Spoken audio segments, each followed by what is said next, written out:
Halo teman-teman, kita ketemu lagi di channel saya, channel seputar hukum dan peradilan. Di video kali ini saya akan membahas tentang beberapa alasan yang menyebabkan gugatan cerai yang diajukan tidak dikabulkan pengadilan. Seperti kita ketahui, tiap tahun ratusan ribu perkara perceraian terdaftar di pengadilan. Dari ratusan ribu gugatan cerai tersebut, mayoritas dikabulkan dan sebagian lain tidak dikabulkan, baik ditolak karena tidak bisa membuktikan maupun tidak diterima karena surat gugatannya secara formalitas mengandung kekeliruan. Berikut ini adalah beberapa alasan yang menyebabkan gugatan cerai tidak dikabulkan pengadilan. Pertama, gugatan ditolak. Gugatan akan ditolak oleh pengadilan jika penggugat tidak bisa membuktikan dalil-dalil gugatannya. Misalnya, penggugat tidak bisa membuktikan alasan cerai yang didalilkan di dalam surat gugatan. Seperti kita ketahui, perceraian harus disertai alasan.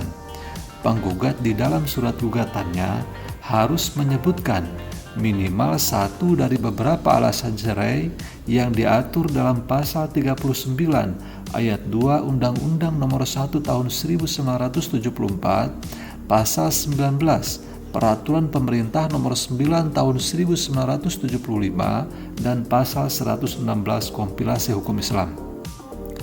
Misalnya antara suami dan istri terus-menerus terjadi perselisihan dan pertengkaran dan tidak ada harapan akan hidup rukun lagi dalam rumah tangga. Salah satu pihak melakukan kekejaman atau penganiayaan berat yang membahayakan terhadap pihak yang lain dan lain sebagainya. Ketika penggugat tidak bisa membuktikan alasan cerai tersebut, maka gugatan cerainya akan ditolak pengadilan.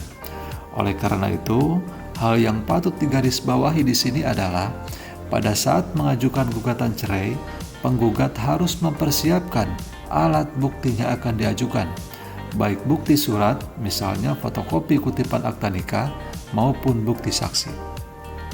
Kedua, gugatan tidak diterima. Gugatan cerai tidak dapat diterima karena ada alasan yang dibenarkan oleh hukum. Misalnya, gugatan cerainya tidak berdasarkan hukum, surat gugatannya kabur, maksudnya posita dan petitum gugatan tidak saling mendukung atau terjadi kontradiksi, gugatannya prematur, gugatannya error in persona, misalnya seorang ayah mengajukan gugatan cerai ke pengadilan untuk anaknya, dan lain sebagainya. Oleh karena itu, sebelum mengajukan gugatan cerai, penggugat harus memastikan kebenaran surat gugatannya secara formil, apakah identitas para pihaknya sudah benar, dan apakah posita dan petitum gugatannya saling mendukung satu sama lain. Kemudian, penggugat juga harus memastikan pengadilan tempat ia mengajukan gugatan cerai adalah pengadilan yang berwenang. Bagi orang-orang yang beragama Islam, diajukan ke pengadilan agama, dan bagi non-muslim ke pengadilan negeri. Selain itu, berdasarkan pasal 66 dan 73 Undang-Undang Nomor 7 Tahun 1989, gugatan cerai diajukan ke pengadilan di tempat kediaman istri, kecuali jika istri meninggalkan tempat kediaman bersama tanpa izin suami. Jadi, ketika suami mengajukan perceraian ke pengadilan di tempat ia berdomisili, sementara istri berdomisili di wilayah lain, dan istri keberatan terhadap hal tersebut dan mengajukan eksepsi, maka perkara perceraiannya tidak akan diterima karena pengadilan tersebut tidak berwenang. Jadi, gugatan cerai tidak akan dikabulkan ketika penggugat tidak bisa membuktikan dalil gugatannya atau surat gugatannya secara formalitas mengandung kekeliruan. Sudah jelas ya teman-teman? Demikian informasi seputar alasan gugatan cerai tidak dikabulkan. Semoga informasi ini bermanfaat. Jangan lupa like, share, dan subscribe.